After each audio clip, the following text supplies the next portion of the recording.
and welcome to another episode of the Ferris64 podcast with me, your host, Yemmy the Ferret. Ferris64 is, of course, the one-stop shop for video game news, occurrences, first impressions, and so much more. And we have an episode for you today that includes things like the Game Awards. Yes, what was revealed, who were the winners, most of you probably already know, but let's go over it all anyway. Also, on the other end of the news spectrum, we have some weird information about the WB buyout. Something happened there. Also, a bit of an AI controversy this week, as well as other things, plus what's coming soon. Oh, mama. We have a game that is kind of like Fez. It looks pretty cool. And we also have some really nice Nintendo additions to the NSO service. Plus, what have I been playing this past week? I'm going to talk more about Metroid, and I'll probably talk a little bit about some other games I've been playing as well, including Call of Duty Ghosts. Who's excited for that? So stick around, and let's get into it. What was announced at that game showcase? Not to toot my own horn, but I actually was pretty spot on with most of my predictions for this year's Game Awards in terms of the winners and what would have, what won. That's essentially it. What won? I was going to say winners and losers, but I don't predict losers. I only predict winners. I got 19 of my predictions correct out of, 24, 26, however many categories there are. And I felt like that was pretty good. Last year I also did pretty well too. I forget the exact number, but I did pretty well too last year. I would say this year was easier to predict than last year. There were just a few things like the esports categories and a few other miscellaneous categories that I overthought, or maybe I didn't think enough. But let's go through all the winners, shall we? Best family game went to Donkey Kong Bonanza. Pretty easy to predict there, seeing as it was the only game of the year in that category. I think that's one thing that makes the Game Awards a little bit too predictable, is the fact that, like, if a game is Game of the Year in a certain category, it'll most likely win that game. If there are multiple games that are Game of the Year, then it becomes a bit of like a bit of a questionable thing. Like, in the RPG category, you could say that with Clair Obscur and with Kingdom Come Deliverance 2, maybe there could be some question there, like what was actually the better RPG? But in this case, when there's 6 nominees and one of them is on the Game of the Year list, you kind of know what's going to win there. And it doesn't make sense for a lot of reasons to put, like, oh, let's say Mario Kart World did win this category. Does that really make sense to have Donkey Kong Bonanza then in the Game of the Year contention? It's one of those things where the Game Awards have become just kind of what you expect. And this year was a lot of the same game, as you will come to see, which was expected. But that also has brought up a lot of controversy as well. Like, oh, should a game get nominated for so many categories? Should a game be nominated in the indie category when it has such large acclaim? And should a game go home with all these awards when other games also deserve those awards too? And that's kind of what my feelings were going into this year, was like, yeah, Clair Obscur obviously did deserve a lot of these nominations, and I went through every single one of the nominations a couple weeks ago, kind of just letting you know, like, what I thought or what I was thinking. And there are a lot of categories that I do believe that Clair Obscur deserved, but being in a year with this kind of game that, like, took the world by storm, it's tough for these other developers who also put a lot of work and time into their games, and to go away with no awards whatsoever for some of the big projects this year. It's got to sting. It's got to sting. And there was a little bit of controversy because the Kingdom Come Deliverance, I believe it was one of the directors of the game, posted a tweet that was like, "We were robbed," and then on their, I think it was on Blue Sky, they posted that meme of the dog and the fire saying, "This is fine." Like, I do think that looks bad for sure. But at the end of the day, like, the games that won, and there's not much more to say than that, right? So once again, best family game. I went into a bit of a rant there.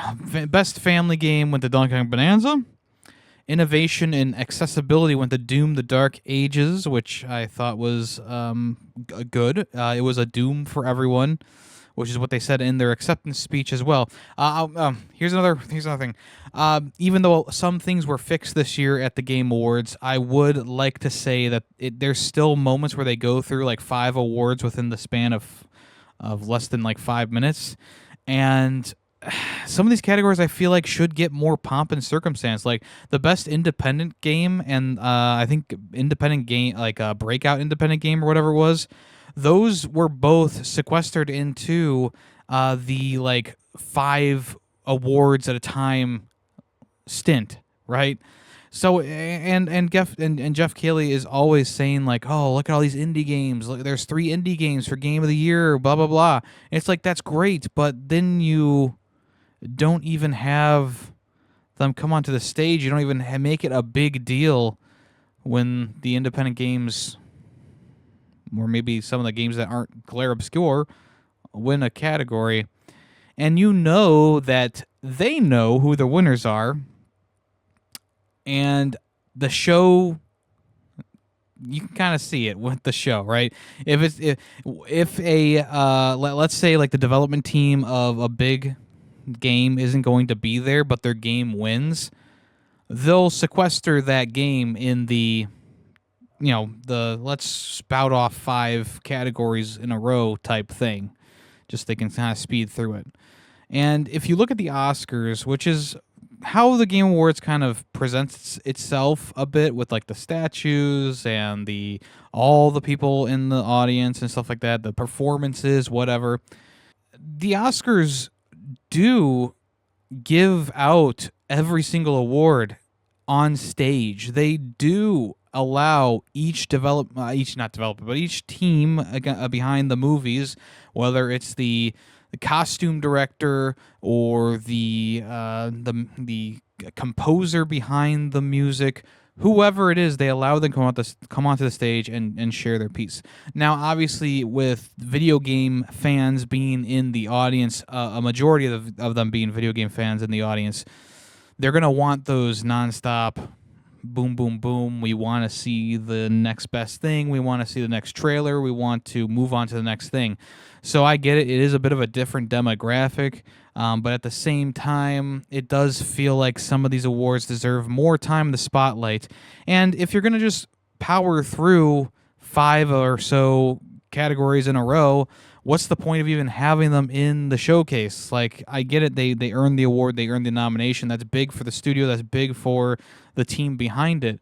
But also at the same time, like, if they're not coming on stage, then once again, there's no face to the studio behind it, you know? I don't think Hollow Knight Silksong, I don't think any of the developers came onto stage that on Thursday night, even though they won Best Action Adventure Game.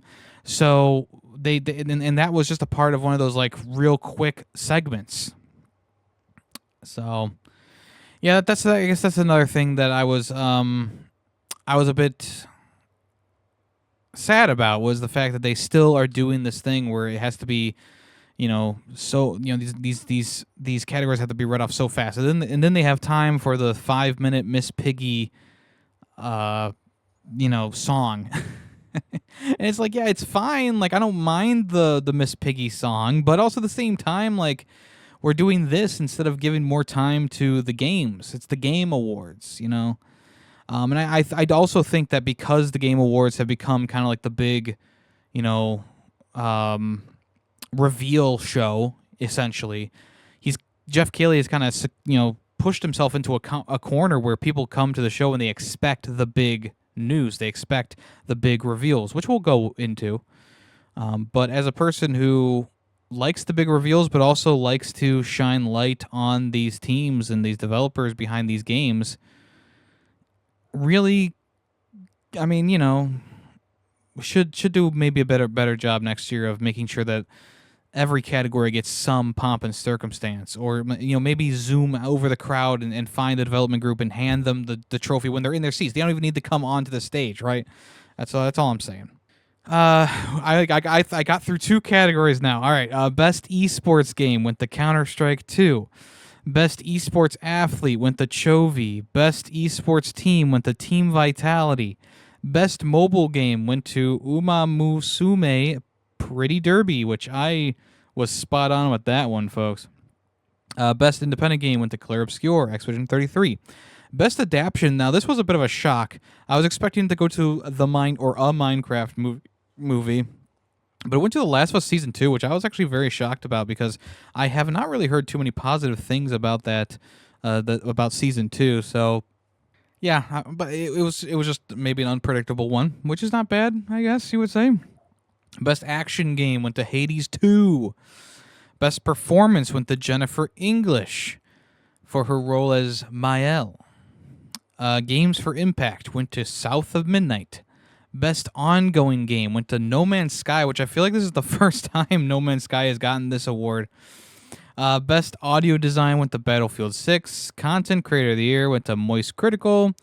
Best fighting game went to Fatal Fury City of the Wolves. Most anticipated game went to Grand Theft Auto 6. The Game Changer Award went to the Girls Make Games Foundation, which I'm surprised. I'm actually happy that they brought back this award, or if the award was called something different back in the day, I forget. But essentially, like an award for a foundation or whatever, or giving an award to someone who is doing a lot of good in the gaming landscape. We haven't seen that in a couple years, so I'm glad that they brought that back.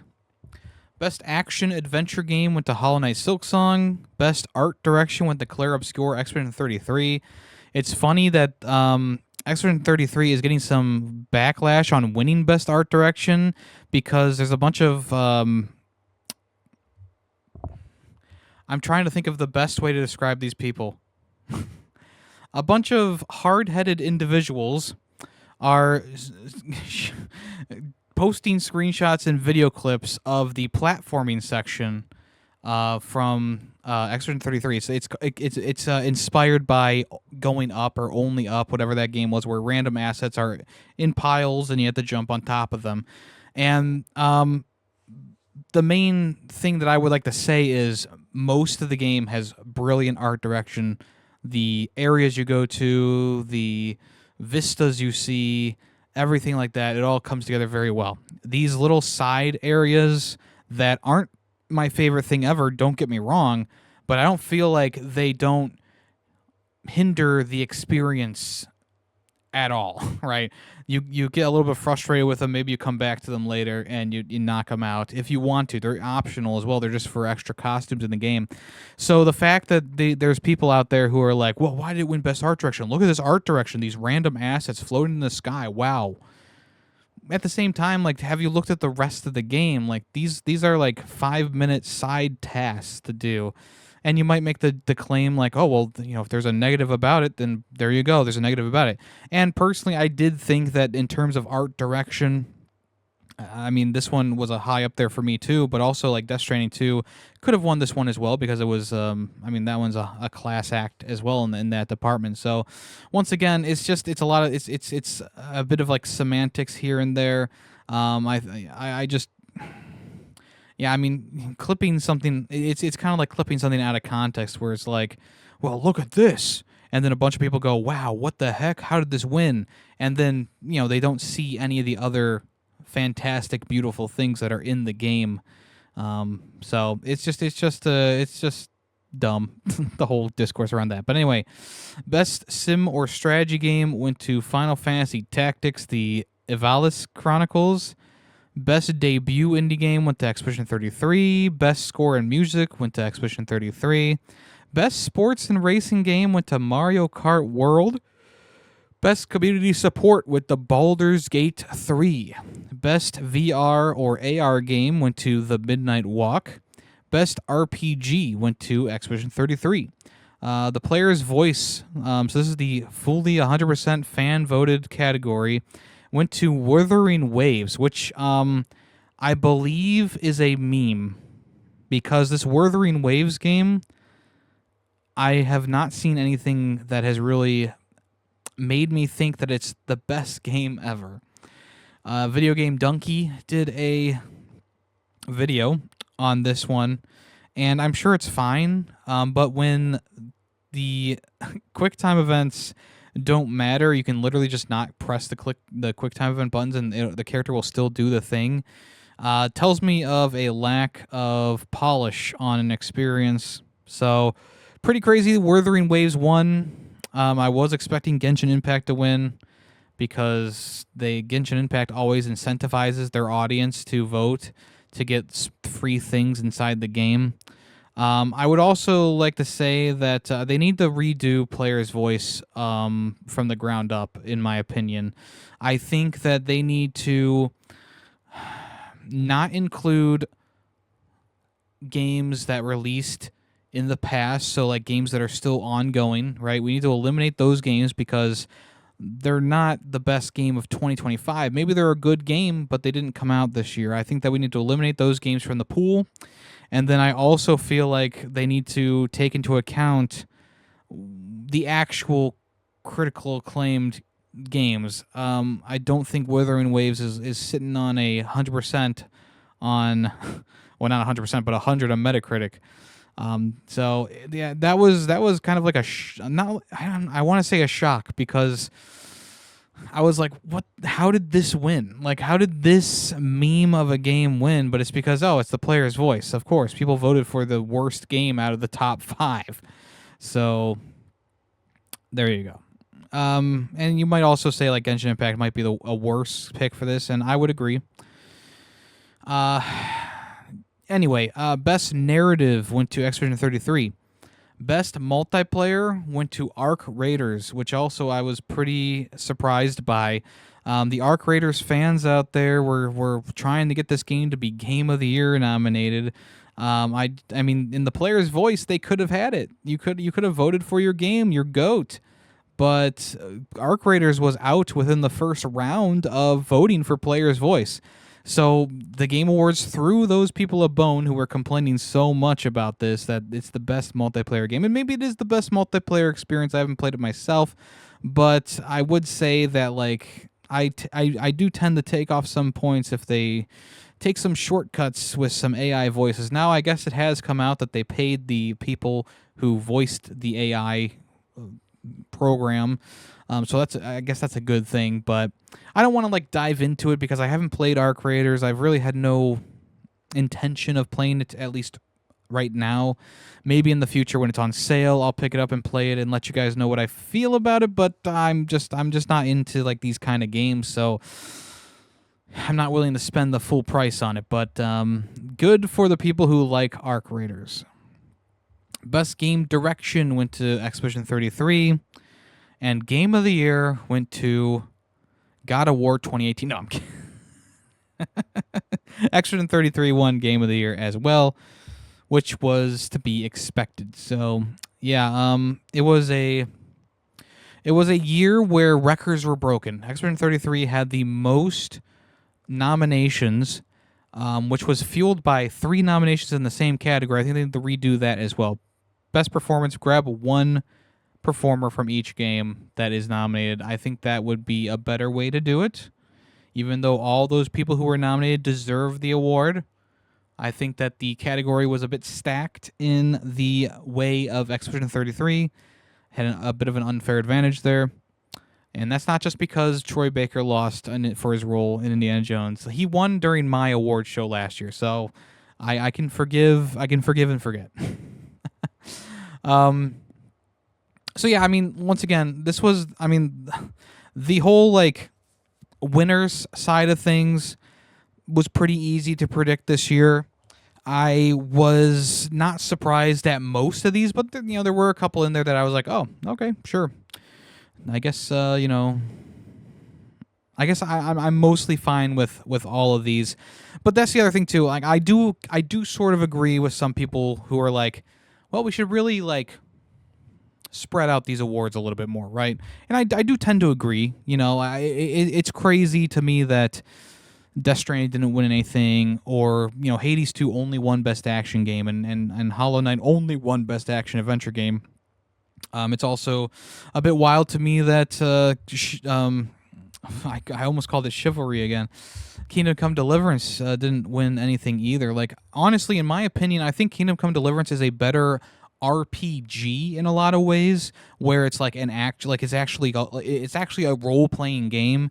Whereas with Expedition 33, like, it does have RPG mechanics, leveling up your character, turn-based mechanics, stuff like that. Like, that's all in there, and that's all great.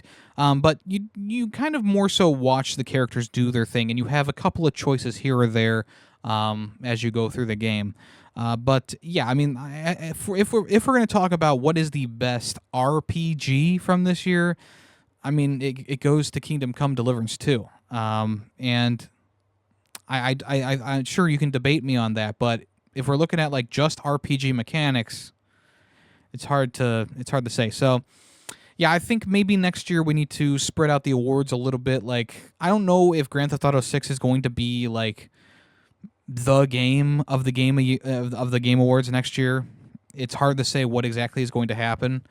Maybe Marvel's Wolverine will take it over. Maybe something else will overshadow everything else next year. But we need more years like last year and the year before that, where it was harder to predict what was going to win each category. And even though I did a good job of predicting things last year, I still liked the amount of variety and the surprises. Because when it came to the Game of the Year award, like the actual award, it was like Astrobot. It was that JRPG that was kind of like Persona.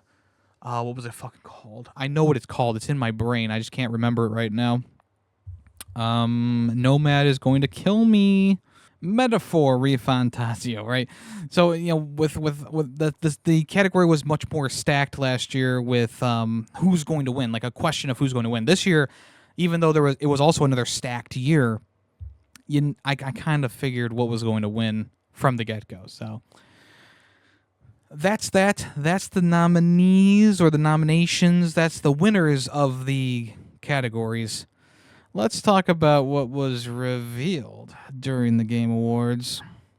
Okay, we're going to go through these in order because I'm not an idiot, and for some reason Google started to I don't know why it does this sometimes. I don't even say anything closely relating to the words you need to say to turn on your phone to start listening to you. I don't get it. You've put me on. You put me off my groove, phone. You put me off my groove. Anyway, I have all the Game Awards announcements and trailers in order. That's right. Because I'm good like that. We have the pre-show, which, usually the pre-show has some cool things in it, which is why it's worth watching the pre-show. That usually starts around 7:30. There's usually some cool reveal for a smaller game, or there's an award that's given out that Doug Bowser accepts, which it's his last year accepting that award. So, but anyway, the first game shown off was called The Free Shepherd. This is a new game that is coming in 2027, so it's quite a while or quite a ways off. It's a game where you play as a sheep herding dog, and it looks very cozy. It looks like it's going to be a pretty fun game.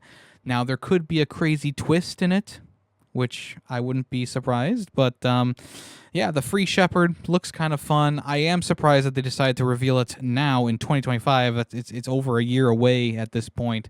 But a cool concept that we really haven't seen before. Another game called Decrepit is coming out. This is a first-person melee action combat game in the Souls-like genre. It seems to be a pretty cool and grotesque experience. There's a lot of focus on tentacles and tendrils and insects and bugs and stuff like that. It does seem like there is a bit of a...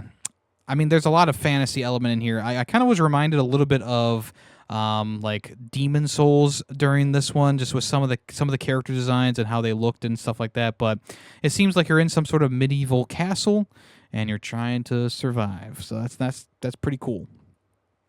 Next up, Audio Mech. This is coming from the same guy who developed Audio Surf. And if you don't know what Audio Surf is, essentially it's a game where you use your own MP3s and you play along to the song with your little spaceship, and you grab the blocks and you dodge the rocks. It was fun. Back in the day, I played that a lot, especially when CDs and MP3s were king.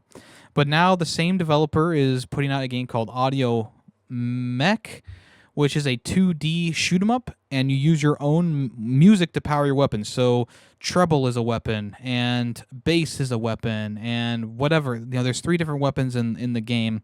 This also is going to use your music to play along. So I'm hoping that there's some sort of integration with like Spotify or YouTube or Apple, something like that, to allow your music to be played in the game without actually having to download an MP3 or something like that. Because MP3s, I don't even know how many MP3s I actually have on my computer that aren't just like sound bites and stuff like that. Like I have like over 50 sound bites, but that's going to be a really short level to play a 2-second sound bite.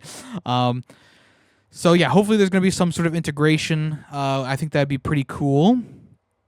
Pragmata got a new trailer, and they actually revealed that there is a demo which is available. I believe it's available right now.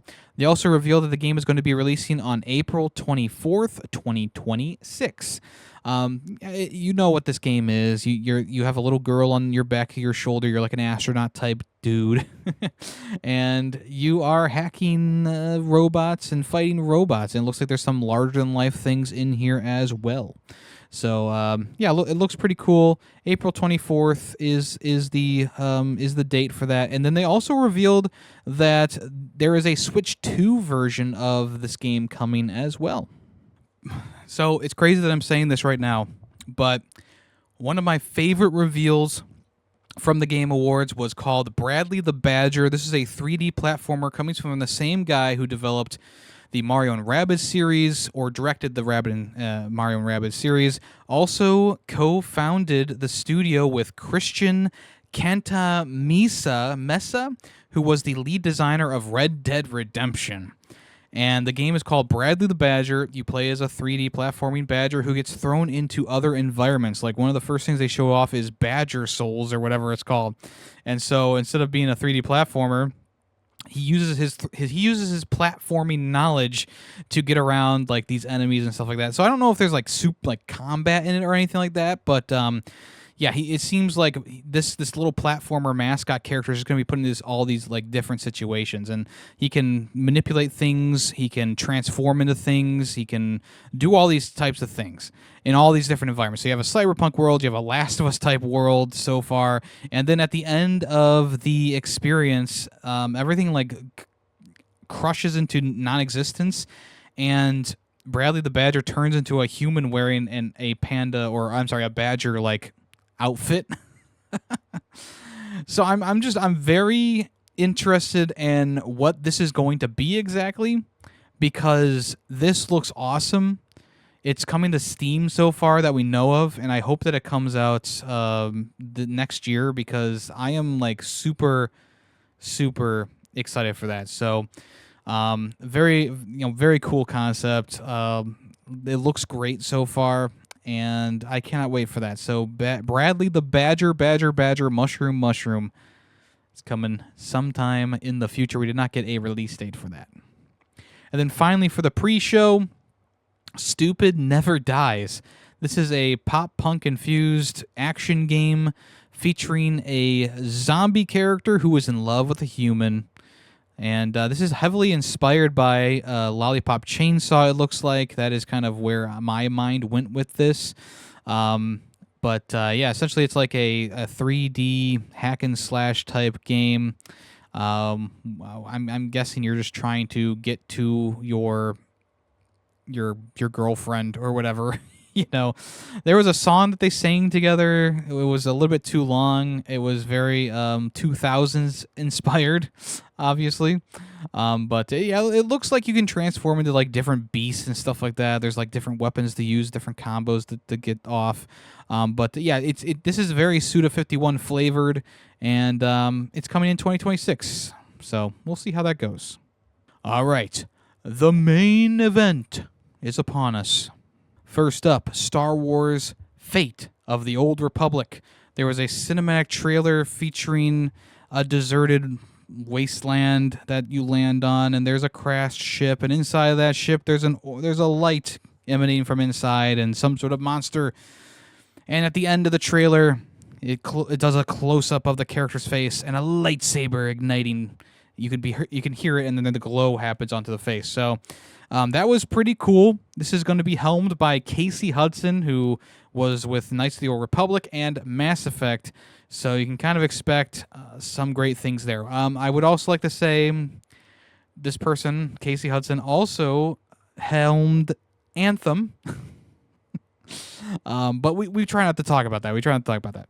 I thought this was Mass Effect. When they showed the ship landing, and the crash ship looked like a relay from Mass Effect, and I was like, oh, they're probably going off of the destroy the relays ending from Mass Effect 3. And no, I was getting pretty hyped. I'm like, Mass Effect, this is Mass Effect. And then, the lightsaber ignited, and I was like, it's not Mass Effect. So, I mean, I wasn't like, in the moment I was disappointed because I was really getting excited for like, oh, they're finally showing Mass Effect. But I'm sure the Star Wars Fate of the Old Republic is going to be cool. It's based in the Old Republic, as in the title, and we'll see what they do. I have faith in Casey Hudson. I think they'll do a great job, and we'll wait to hear more about that. Also, the strange, mysterious statue. We finally know what that was from. Divinity is getting a new game in the series. Right now, it's just called Divinity, but a lot of the games are called like Divinity Original Sin or Divinity blah, blah, blah. But it was a pretty lengthy cinematic trailer for this game. It was pretty disturbing and kind of gross at times. It featured a lot of like weird like things like these various characters like taking huge bites out of like chicken legs or whatever and tearing the meat apart, and then you crash cut to the guy being burned inside of the fire, and then you crash cut to like a group of like various different anthropomorphic creatures having sex, and then you do a crash cut to like the little girl asking to jump onto her mother's shoulders to watch the man burning, and then you do a cut to like his spine or back is like ripping open, and like some pustule type thing is popping out of him, and it's all like, I don't know, it's all crazy. And then at the end of the trailer, all the people at the event who were captured by this mysterious thing that came out of this man's body are morphed into like this big statuesque type ordeal, and they're all kind of like stuck there. Probably, obviously, they're dead. But yeah, it seems like there's going to be some sort of strange virus or whatever that is mutating people and transforming them into the thing. But no release date for that yet. But that is coming from Larian Studios, who were behind Baldur's Gate 3, so it's going to be probably a pretty powerful RPG. They said there's going to be even more options than Baldur's Gate 3 in the new Divinity game, so that's also pretty crazy. If you don't recall, Mike Booth was teaming up with PlayStation and Bad Robot Games to bring us a new co-op game. And this new co-op game is called For Loop. And this is a new post-apocalyptic roguelite action game where you play as one of 4 characters in the apocalypse, and you're, trying to upgrade yourself and whatnot. It seems like you'll also be able to revive yourself with a kind of like a machine from that Mickey 17 movie or book or whatever you want to say. But yeah, you essentially reborn yourself, and you're kind of a little bit different every time, so you can kind of like upgrade yourself and whatnot. But this is not what I was expecting from Mike Booth. Like it looks like it's still going to be a fun co-op game. Don't get me wrong, but also at the same time, you got the roguelite monkeyer on there. You got this kind of like crazy sci-fi elements to it that I'm not like super crazy about. Like I like the environments and stuff like that. I think it all looks good, and I'm sure like fighting these robots is going to be fun, I guess. But also at the same time, like I could just go for a regular co-op experience at this point. I'm not sure why so many of these games have to be roguelite, but I am excited to see more about it, and hopefully it won't be a 4 flop. Next up, Coven of the Chicken Foot. This is an adventure game where you play as the Baba Yaga, in my opinion. That's what it looks like. You play as the Baba Yaga who is making her house. But the elderly woman does have chicken's feet, and you're aided by a monster companion. So it's kind of in the same vein of The Last Guardian in a lot of ways, where you're kind of motioning for the monster to do things with you or for you. This is coming from Wildflower Interactive, and it's being directed by Bruce Straley, who was a part of Naughty Dog back in the day. I believe he also helped work on The Last of Us 1 and 2. So we'll see what that all entails. I believe that's coming next year. Another game called Ontos is a new sci-fi themed first-person horror game from Frictional Games, who made Amnesia. It's a spiritual successor to Soma, and it's starring Stellan Skarsgård. It's coming in 2026.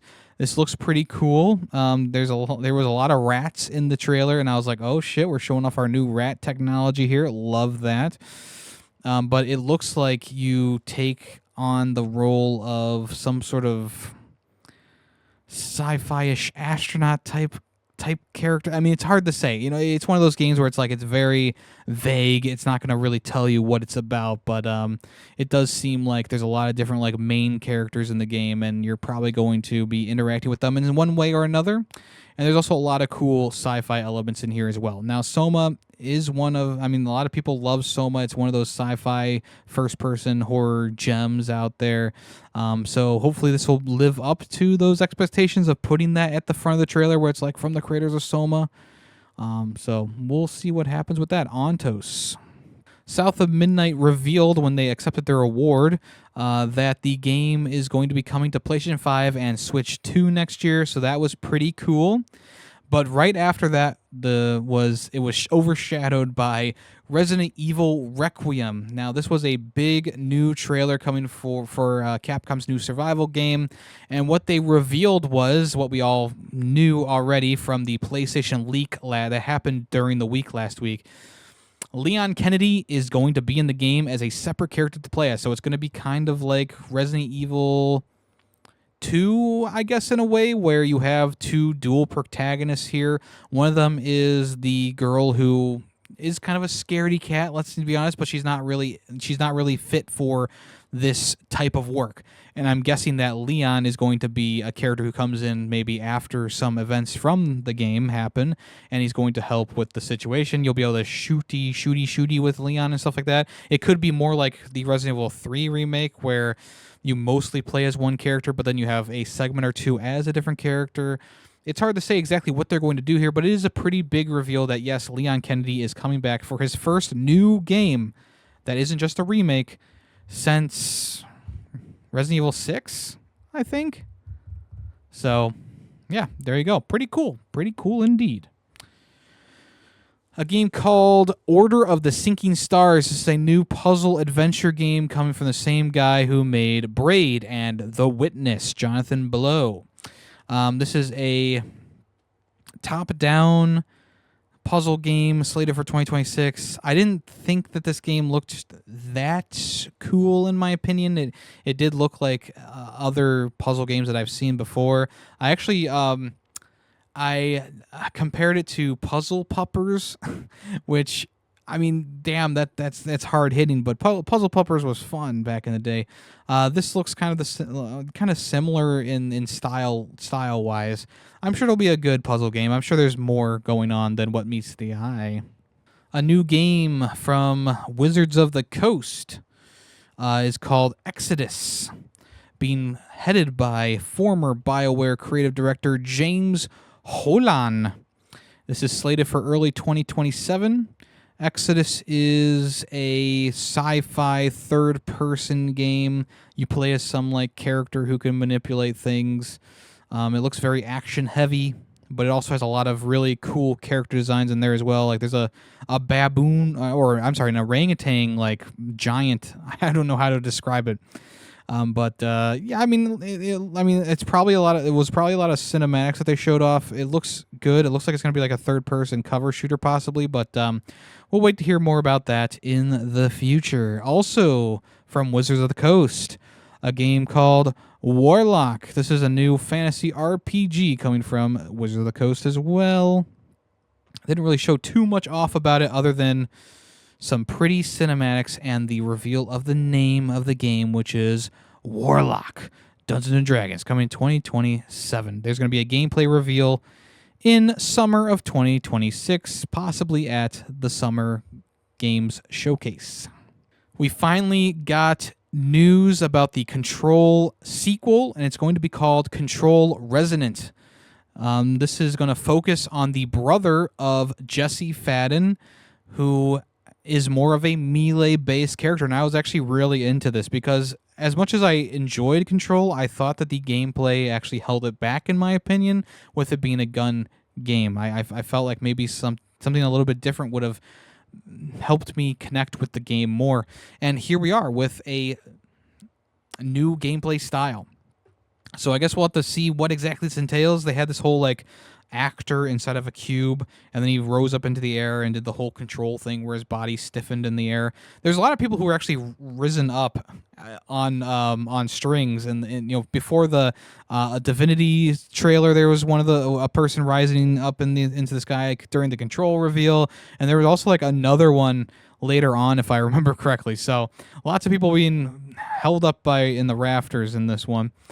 But yeah, the game looked good. I'm excited to see more of that.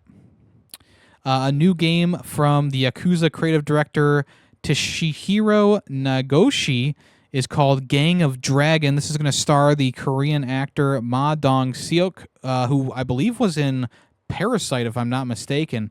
But it looks, I mean, it was just a cinematic trailer. Essentially, there was like this scene in a bar, and it had a really nice action flow to it where he's about to be shot in the back of the head, but he does this move where he causes the other guy to be in front of him and cause the, you know, it's one of those types of things. So it seems like it's going to be in the same vein as the Yakuza, aka the Like a Dragon series, but we'll have to wait and see.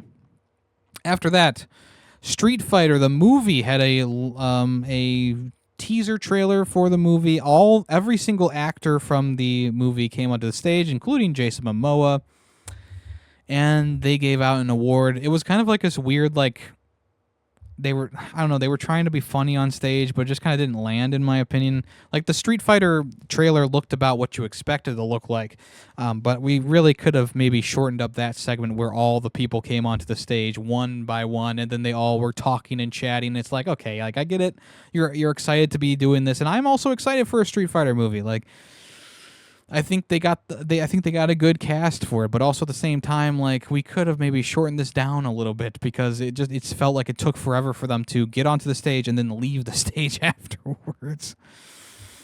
But I digress. Next up was Lego Batman Legacy of the Dark Knight. The release date was revealed during this trailer for May 2026, or May 29th, 2026. I am very excited for this game. As you all know, it's kind of like a celebration of all things Batman, including things from the old 80s movies into the Arkham series, into the Dark Knight movies, and of course they'll probably do stuff for the latest renditions. They also seem to be doing things for comic books, the actual comic books themselves. So maybe we'll see like an absolute Batman section, or maybe we'll see a Batman New 52 version in there.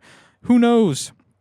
We'll have to wait and see. But I'm very excited for this. They even had Arnold Schwarzenegger's Mr. Freeze show up as well. I was very happy about that. So, yeah, very, very cool. Loved that a lot. And yeah, looks like it's going to be a very good time. Very good time indeed. I'm very excited for that. Next, Tomb Raider. We finally got information about the new rendition of Tomb Raider. First off, they had a trailer debuting a reimagining of Lara Croft's first adventure, and they're calling it Tomb Raider Legacy of Atlantis. That is coming in 2026. And then another game, a new game in the series, like a brand new game called Tomb Raider Catalyst, is coming in 2027. and they didn't really show too much about that other than like a bit of a cinematic trailer here. But they revealed that it was a new version of Lara Croft, not from the reboot series that we've come to know these past couple of, I don't know, years. I mean, it's been a lot more than just years, maybe like 10 years now. But it looks like they're going off more of the Lara Croft version from the reimagining of the first game. So she kind of has the same outfit of like a blue top and green bottoms, pants. She's dual wielding pistols. She's doing these acrobatics while shooting. So I'm thinking that the vibe of this game is going to be much different from the reboot series of the years past, and we'll see how that goes. There was also a quick teaser trailer for the next Forest game. The Forest 3 is going to be set in a sci-fi future, and like I said, it was a pretty quick trailer. It wasn't really that long, but they did reveal that yes, we are getting another Forest game.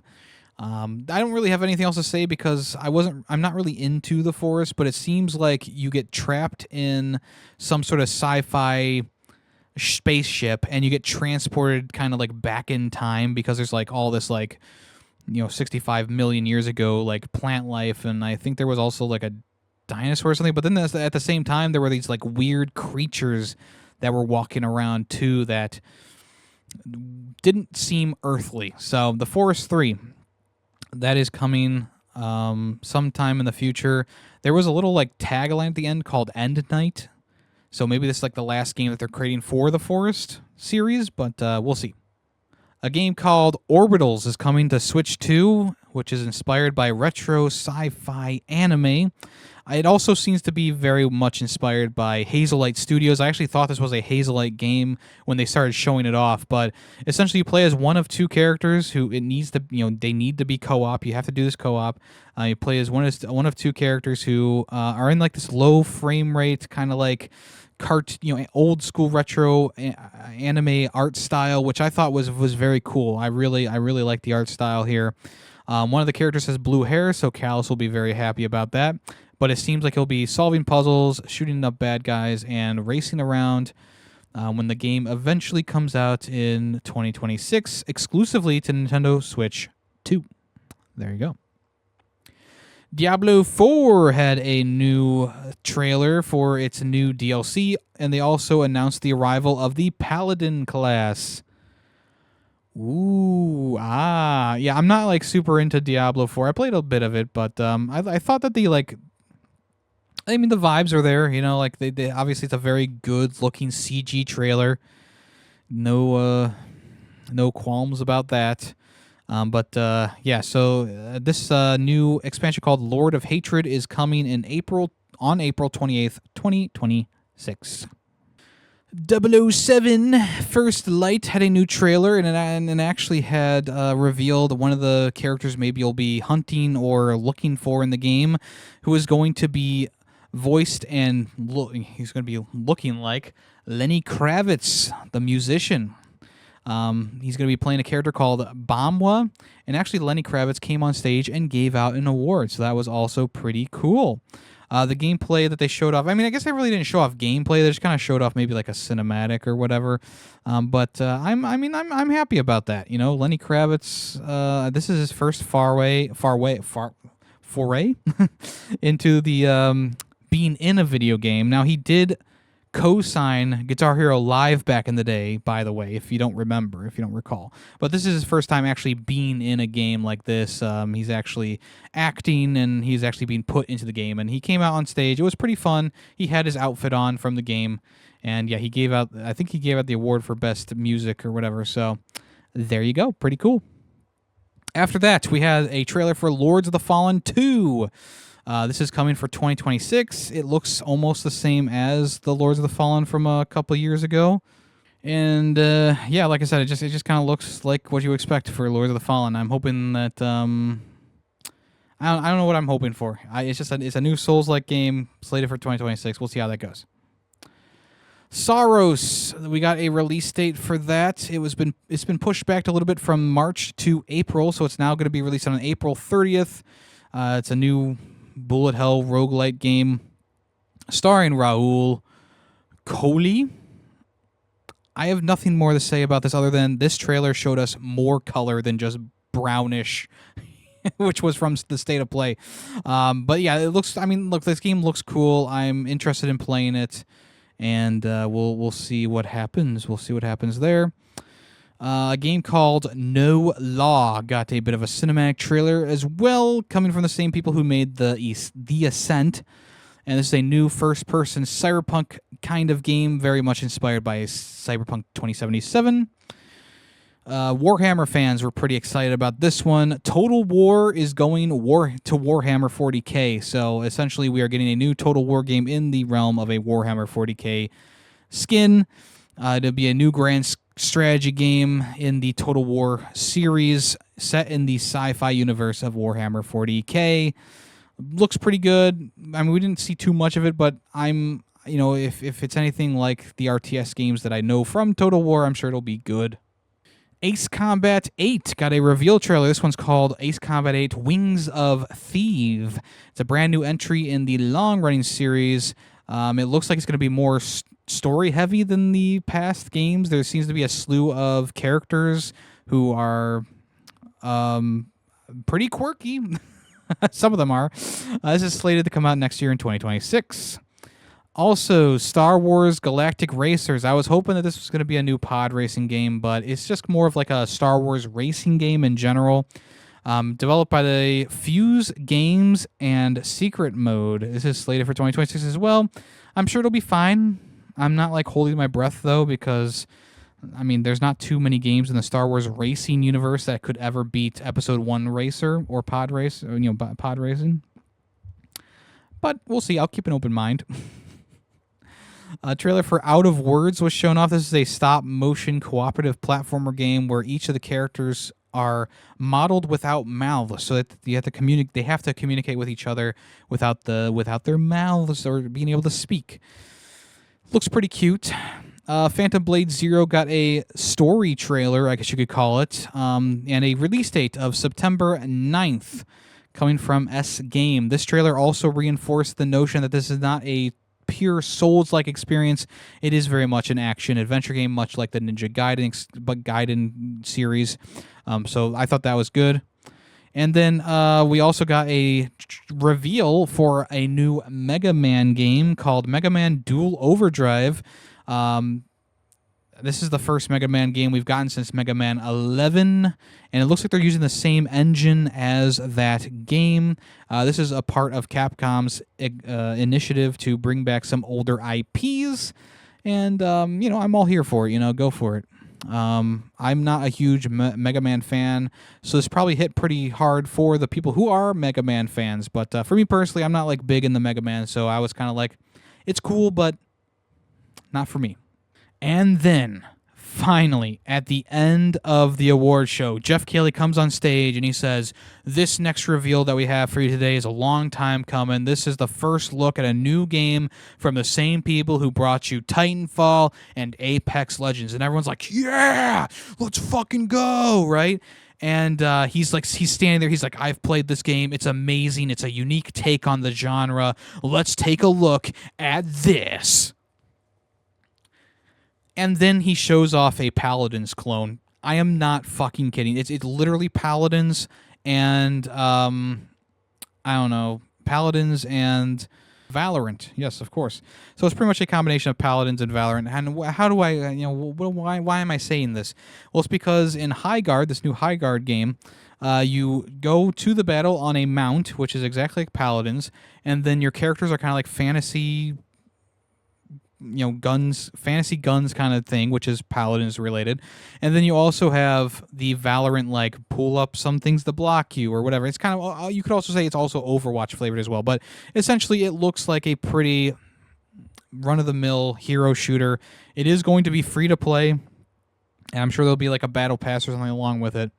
And it will be releasing January 26, 2026. So it's pretty crazy, the turnaround on this one, where it's like, okay, we just had the reveal, but now it's going to be coming out like within a month or so of the reveal trailer. And I see this game being dead on arrival, in my opinion.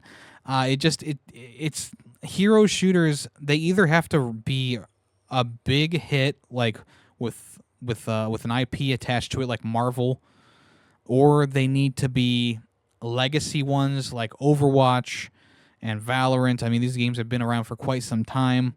So to see another game try and enter into the ring of an overpopulated hero shooter genre, it just doesn't give me confidence, right? We saw what happened with Concord. We've seen what happened with a lot of other hero shooters that entered the field and then had to either be shut down within a year or retooled, like Splitgate.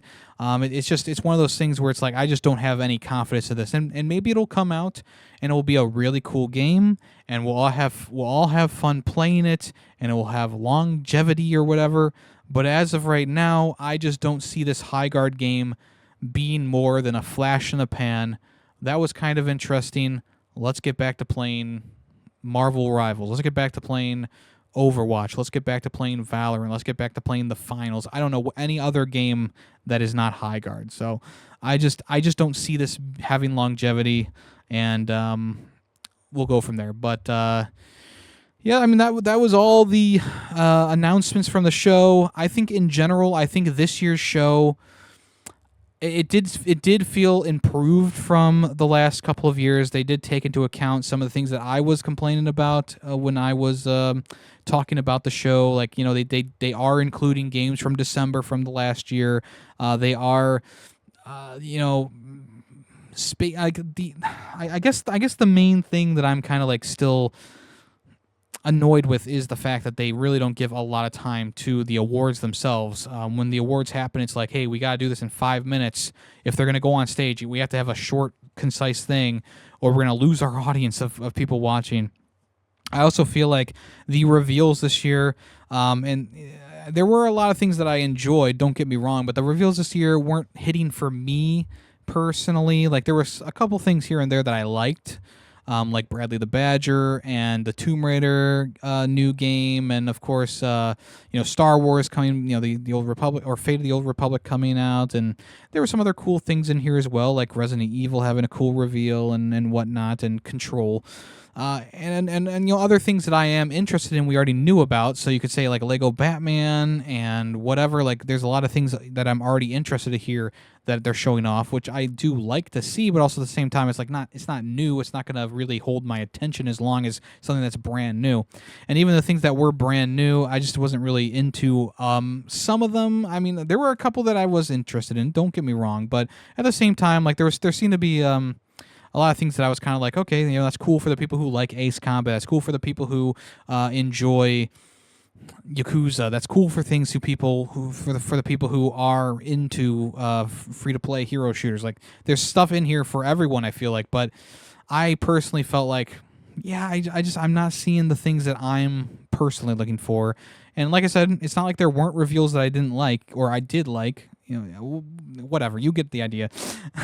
There was a lot that I liked, but also at the same time, the show just didn't really resonate with me as it maybe would resonate with someone who's a Mega Man fan, or who is a big Divinity fan, or who is a huge fan of The Forest. I'm not in that group.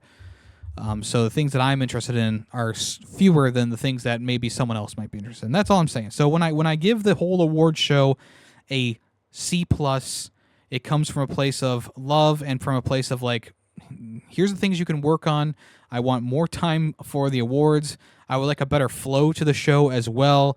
You can cut out some of the stuff that is just things that kind of go on the cringe subreddit. Like the Miss Piggy thing. Her interacting with Jeff was better than her like 5-minute song, like the song about the Game Awards. I felt like Miss Piggy interacting with Jeff and kind of poking fun at him and suggesting that they've had sexual relations was much more fun than having Miss Piggy come on stage with the dog guy and sing a song for 5 minutes. Like, we should stick with the shorter slapstick bits, because I think those work so much better than the whole crew of Street Fighter coming on stage and all trying to be charismatic and funny, right? And they all have a microphone in their hands, so everyone's got to talk at least once, right? I just feel like, we could probably cut some of that out. I do like when, there's like audience participation type things where you have like a live actor doing something on the stage. Like I think that's cool. Like before Divinity came out, that the trailer for Divinity came on, there was like this whole like number where like a bunch of people dressed up in medieval outfits came out and they were dancing and singing, and then like something crazy happened and they started getting plucked into the sky. And then there was the intro for Control, where the guy who looked like the main character was inside of that little isolation box, and he rose out of that and whatever. And I feel like we need to do stuff like that and less of the elongated bits. We could just have some slapstick thrown in there. But I guess my main thing is still like we need to really focus on. I mean, yeah, the reveals are obviously huge. Like Jeff set up this whole showcase to be a reveal magnum opus, right? This is the big end of the year reveals for the next year, right? And then he has his Summer Games Fest for like what's coming out the rest of the year and then into the next year, right? So he has the award show set up to be the reveal central. Like obviously there's a lot of reveals from over the years that we all know and remember. Like there's the reveal of that character Joker from Persona being in Smash Brothers. Like that was huge. Like that was big. Or like there's just so many things that you can probably think of off the top of your head right now. And this year I just feel like, other than Divinity being just a pretty standout trailer in general, and the Tomb Raider stuff being cool, and Lenny Kravitz being there, that was cool. So some of the reveals were interesting here. I just felt like most of the stuff I was like, yeah, it's cool, but it's not for me. Not cool for me. So yes, a C. It's a nice solid C plus, and I feel like I felt like last year was like a B or an A, right? I felt like last year I had a lot of fun with that showcase. But yeah, this year was just kind of like a little bit less, in my opinion, and the reveals just didn't hit as hard as last year, and the whole like award show aspect of it was still a bit rushed, and it wasn't as fun to predict the stuff when it was pretty obvious what was going to win. So that is that, though. Like I'm not like super critical of it, but at the same time, it's like, yeah, I could probably I could use some other things here, but yeah, I had fun reacting to it. I appreciate everyone who came around to the live stream. Let's go ahead and move on to what's in the news. All right, the PlayStation 2025 wrap-up is available right now, and it's actually working right now. When I went to originally go scroll through my stuff, it was kind of like halfway working. But yeah, so the 2025 wrap-up. I'm going to go through my wrap-up right now. So I joined PlayStation in 2013 with this account. Now, technically, I joined earlier when I got the PS3, but my old account got hacked, so I have no access to that. But I played 57 games this year. 45 of them were on the PS5. 12 of them were PS4. I did play everything on the PS5, but they were PS4 versions of those games on the PS5. My top 5 games, I played 97 hours of Elden Ring Night Reign, which allotted for 10% of my total playtime. Kingdom Come Deliverance 2 was 64 hours, which I could have boosted those numbers up if I went back to the game for the DLC, but I decided not to do that because there were so many other things coming out. But eventually I do really want to get back to Kingdom Come Deliverance 2. Death Stranding 2, I played 56 hours of that. If I wanted to go for the 100% like I did for Death Stranding, I probably would have had well over 100 hours in this game. But Death Stranding 2, it was fun, but I like the first one better. What can I say? That's a me thing, not a you thing. 54 hours played for the first Berserker Kazan.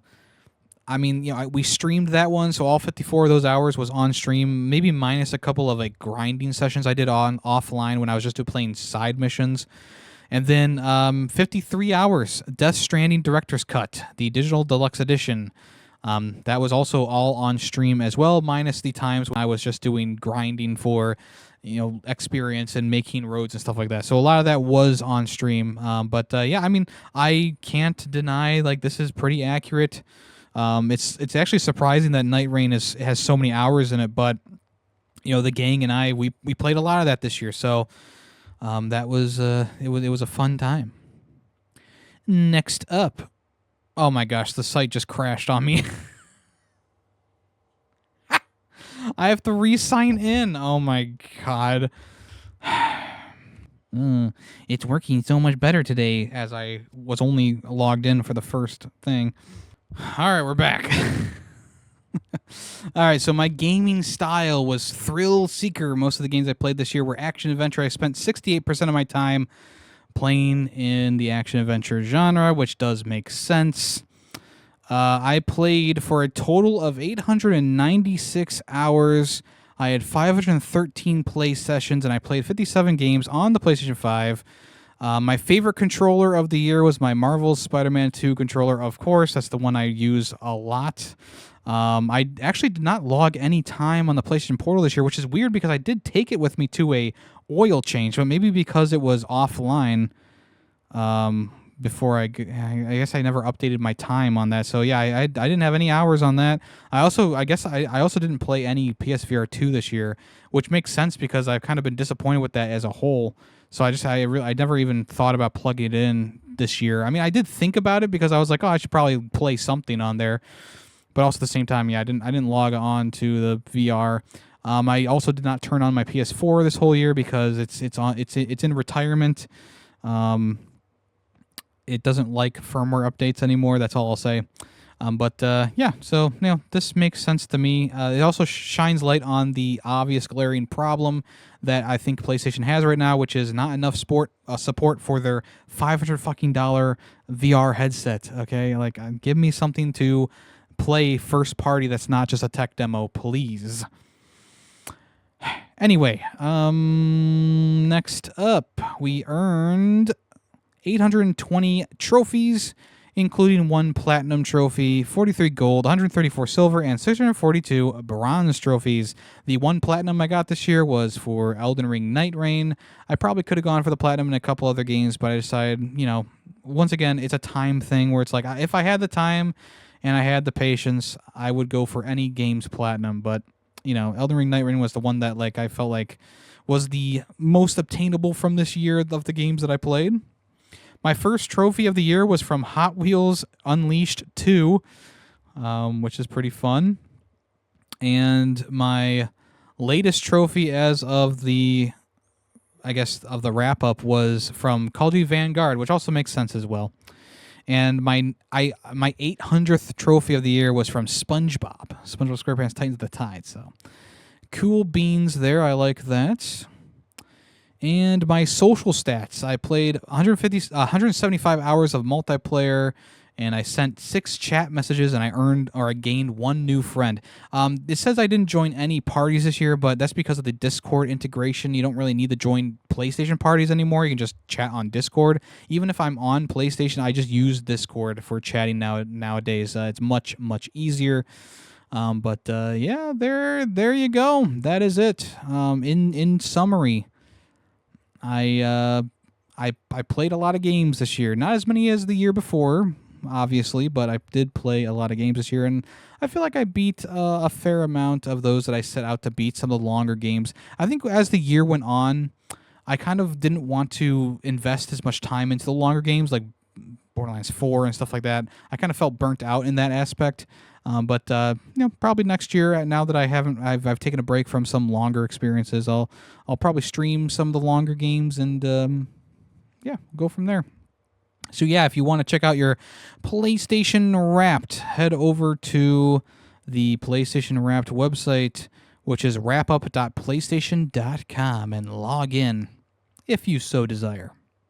All right, the games for EVO 2026 have been revealed, and they are Street Fighter 6, Tekken 8, Fatal Fury City of the Wolves, Under Night in Birth 2, Grand Blue Fantasy vs. Rising, Rivals of Aether 2, Invincible vs. Guilty Gear Strive, Virtua Fighter 5, Revo World Stage, Vampire Savior, The Lord of Vampire, also known as Darkstalkers 3, BlazBlue, Central Fiction, and 2XKO. Those are all the games that are going to be in the tournament lineup.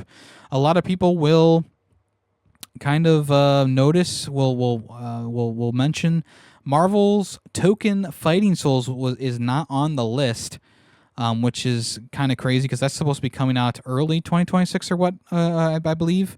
So that's kind of crazy that that's not going to be out by the time that the Evo is happening. And then also not here is a Mortal Kombat game. So Mortal Kombat 1 or any of the Mortal Kombat games, they are not here, which is, I believe, a first in a while. So,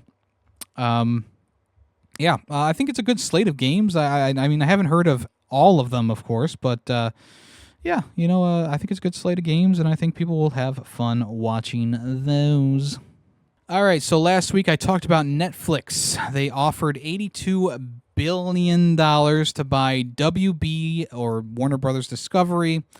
And this week, Netflix revealed that in the $82 billion offer, they did not even think about the video game division. They were like, oh, $82 billion for just WB's movie and TV show rights and whatnot.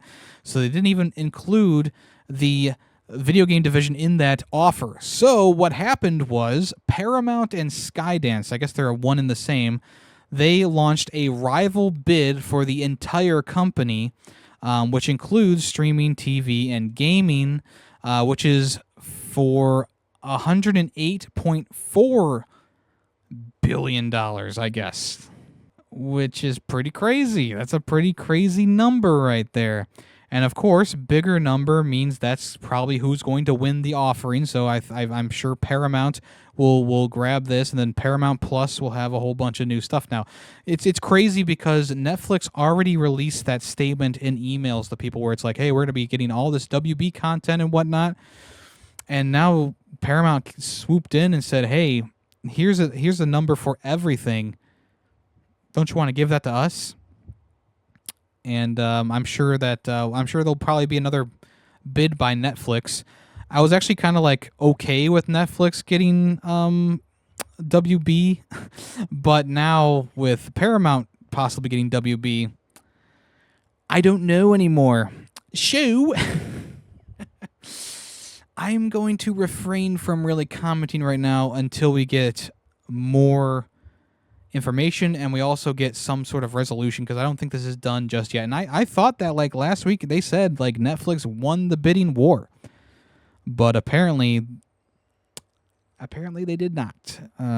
So also I believe Paramount went behind the behind the scenes to like the shareholders themselves too. So yeah, I also think it's very strange that the gaming division was even like a thought from Netflix. Like Netflix has been doing more with gaming nowadays, so it's almost suspect that like, oh, maybe they lowballed them because they've been in such dire straits with the video game division, with Suicide Squad, Kill the Justice League not making any money, being a total loss, and other projects falling through too. So we will have to wait and see on this one, and I'll be here to talk about it. Okay, a new Postal game was revealed last week called Postal Bullet Paradise. And you might be asking me, Yemmy, why are you doing this here? Shouldn't that be in the coming soon section?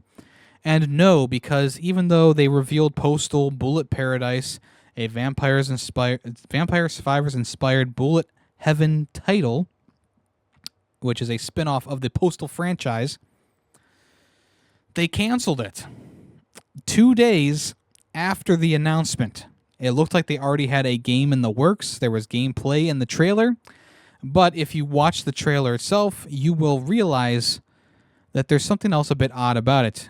It seems to be made, at least not the gameplay itself, but the video it was made with AI. Not just AI visuals or AI created like character models and whatnot, but it seemed like the voices in the trailer were also AI generated as well, which rubbed people the wrong way. Now the gameplay itself, it's pretty much like an old school boomer shooter where you're shooting. You're in like a 3D environment with guns and stuff like that, and you're shooting like these 2D sprites that are running at you. So like nothing really crazy there. But essentially, after this trailer came out, there was a lot of backlash, which I think is kind of justified. And the development studio behind this Postal game, because Postal is a long-running IP, but it's been made by different developers throughout its lifespan. There was a lot of crazy stuff that happened with like Postal 4, I think it was. So it's just here we are again talking about Postal. But Goons Swarm Games, they came out on Twitter and said, our project and everything we built over the past 6 years was canceled in just a few days. Our studio is mistakenly accused of using AI-generated art in our games, and every attempt to clarify our work only escalated the situation. In the last few hours, we've received a large number of threats, insults, and mockery, which pushed us towards a very difficult decision. We're truly sorry for the artists who put their soul into this and supported our studio, only to face false AI accusations. It's tough to pour so much energy into a game and end up caught in the middle of an AI war by accident. We've decided to shut down the studio and end all future activities. Thank you for being with us. Stay strong. Play games. So this is a pretty crazy response to getting some AI accusations. Like, obviously, there was probably a fair amount of toxic people calling them out and stuff like that. Sure, but I think there was also a lot of genuine concern about the usage of AI. I don't think anyone was saying the game itself looked built or made by AI. I don't think anyone was saying that, but I think that's how they thought. I think that's what they thought, was people were claiming that the entire game was made by AI. And after this defensive and honestly it was a bit combative post on Twitter, the next day on December 6th, they posted this. Dear gamers, we want to start with our sincere apology to everyone affected by this situation, the community, our partners, and especially the artists who supported us. The last few days have been overwhelming as a small studio, suddenly pushed into the spotlight. We reacted emotionally and defensively. The accusations came as a shock, and we needed time to breathe, look at everything calmly, and understand what truly happened. After taking the time and conducting an internal review, we agree with your criticism. The promo art does appear to include or be influenced by AI-generated material. We collaborated with external artists for years and never saw any signs of this. The layered PSDs always looked legitimate within our internal pipeline, which is why our initial reaction was to protect our team and defend our innocence. We understand now that your concerns were valid, and we take responsibility for not catching this earlier. We also want to stress that this issue relates only to the promo art and does not concern the real artists who worked on gameplay, visuals, assets, and other content. Many of them have nothing to do with this situation, yet they have been receiving threats, harassment, and hatred. This is deeply unfair, and we hope that this message helps protect them. Their work is real, and it deserves respect.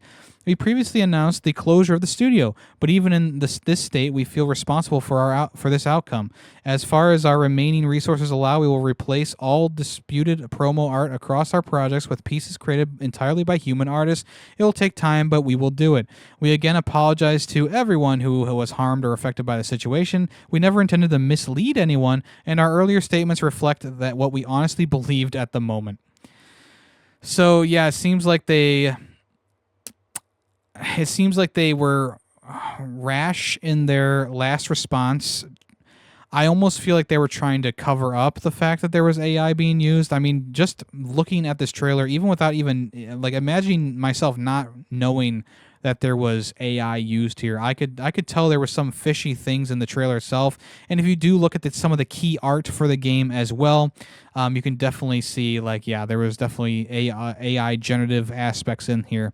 And like I said earlier, I don't think anyone was pointing to the game itself, but they do say here that, you know, they were trying to protect the people who actually put work into the game itself. But I don't think most people were talking about the game. You know, I think people were just talking about the assets. Like, I was scrolling through some of the, you know, comments on their latest posts, and it was like, yeah, I mean, a lot of people are just pointing to the fucking like AI generative images, and I'm guessing that they were probably going to use those AI generative images inside the game itself at some point.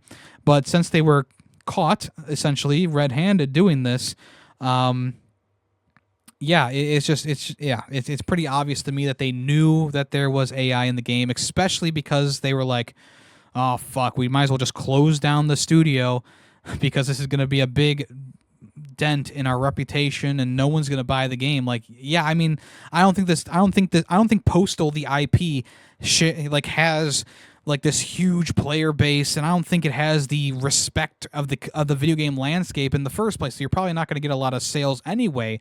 But at the same time, when you start using generative AI for things like in your promotional materials and all that stuff, you're just going to lose more and more people. And if you try to say like, "Oh, we didn't know anything about this. Oh no, but we're shutting down the studio because we are, we did our internal investigations and there was no AI used at all, and but we're closing down the studio." Like, why are you closing down the studio? Like, it doesn't make any sense. So this just tells me that this is most likely just a symptom of like, we want to cut some corners with AI assets. Things got out of hand because I think they were also in the comments, also like bitching back and forth between people. And I'm guessing this all just started to weigh on their shoulders, and eventually it all blew up. And then they said, you know what, fine, we admit it. We used generative AI, but it wasn't actually us. It was like the artist that we hired, and what it's like, okay, like, come on. So yeah, the whole situation is pretty stupid in my opinion. They should have just came out with the truth right away. They should have done investigations before making any statements, and then I think they would have looked better in the people's eyes. But I don't think that you can really come back from something like this. So that is unfortunate for them. So yeah, one of the shortest development, not development, but revealed to cancel times in game history. 2 days Postal Bullet Paradise lasted, and now it is gone. I also don't think that this game would have really hit well with the video game audience. I mean, it looks like you're literally shooting like obese women and like bald feminists or whatever. And it's like, do we really need a game like this? Like, those are the only two enemy types you're shooting in the game. like I understand Postal is like a pretty crazy IP. Like you literally can go around peeing on people and stuff like that. And I think there was like terrorist plots and stuff in older games, but this just seems a little bit too on the nose. Where it's like, oh yeah, every character is a caricature of a group that's under scrutiny. I don't know. It just seems very, very strange. I don't think that this would have sold well or done well anyway. Whatever. So yeah. So there we go. That is that. Okay, speaking of long-running series, Deus Ex, the remaster, has been delayed indefinitely following the fan backlash. During the state of play in September, there was a brief moment of gameplay, and people started wondering, what the heck did they do to our beloved game? People are more so wanting just a straight port of the original game with its original graphics intact, but with the new 3D models and environments, people said that it lost a lot of its atmosphere and classic charm. So Aspyr came out on their Twitter account and said, an update from Deus Ex Remastered. Thank you to the community for your feedback following the reveal of Deus Ex Remastered. We've listened to what you've had to say, and in order to better meet fan expectations and deliver the best possible experience for players, Deus Ex Remastered will no longer launch on February 5th, 2026. We look forward to sharing more updates with you when the time comes. All existing pre-orders will be fully refunded. Thank you again for your patience and support. So yeah, it sounds like they're going to go back to the drawing board, and they will maybe just emulate the PS2 version, or they'll emulate the PC version with the ability to play with controllers or something like that. And I mean, I do tend to agree. Like, the original aesthetic of the game is pretty gritty, pretty classic, right? And when you replace those models with new, fresh, re-rendered, remodeled characters on these kind of like old school re-rendered model, it doesn't look right, and it's going to lose that atmosphere that you know and love from a game like this. So we'll see what happens, but as of right now, the game has been delayed indefinitely. Let's go ahead and move on to what have I been playing this past week. All right, I've been playing a couple things this past week. We'll start off with Metroid Prime 4 Beyond. I've been playing more of this. I have gotten to the point where I'm in the mines. Oh, and they call it a mine. Yeah, so I'm in the mines. I was kind of enjoying the game, like, on a surface level for a while. That Miles character who's the engineer in the game, like, I thought he was fine. I honestly thought he was fine. He wasn't as annoying as I was expecting him to be based on what other people had said. And there's like the sniper guy who shows up, and he's not annoying. He's just kind of like over talkative at times, where he's just, or maybe over explaining things at time. Like there's a part where you like open, you like do a puzzle to open up some doors, and he's like, those doors have opened. You should go into each and every one of them and just expect the unexpected. And it's like, thank you, appreciate that. And then I went to the lava area afterwards, and you meet the sergeant of the group of Federation soldiers who got transported with you, and he's fine. He's like a gruff sergeant character. And while you're talking with this guy, you discover that there's another character in the facility who is like this gung-ho private. And a lot of people were saying that this Miles character he's cringe, he's stupid, he's annoying. I get it. He says some stupid things sometimes. We're getting nerdy in here, right? He's also a bit too talkative too, and whatever. But he helps you in the game. He gives you the chips for the elemental powers, etc., etc. Like there's something at least that he can give for the experience. This new character who's a private and is very gung-ho, she's literally a fangirl of Samus. And she has a fangasm when Samus shows up. And it's the most annoying dialogue the game has to offer. It's the most annoying sequence the game has to offer. And she does not go away. She is with you throughout the entirety of that section inside of the volcano, and then she is with you throughout a good amount of the mine as well. And I was losing my mind while going through these sections. And I was starting to understand where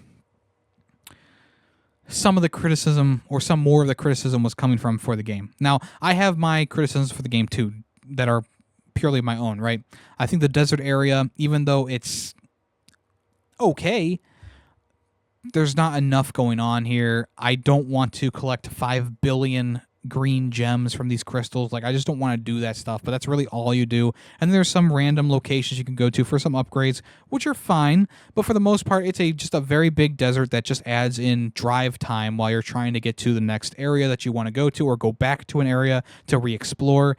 It just feels like a big waste of time to have this giant desert. I rather would have had like a tram system, or maybe there is a small desert area, but don't make it like the major part of the game that connects everything. It just bogs the playtime down with just endless driving and fighting the same enemies and having more powerful versions of enemies pop up every so often, and having to do that, and also finding these areas that don't have anything for you to do until later, so you find them and it's like you explore them and you waste time exploring them when you can't really do anything in them yet. It's a very dull area to go through, and I don't even think it looks that great even on the Switch 2 version, which was a concern of mine when they showed it off in the trailers.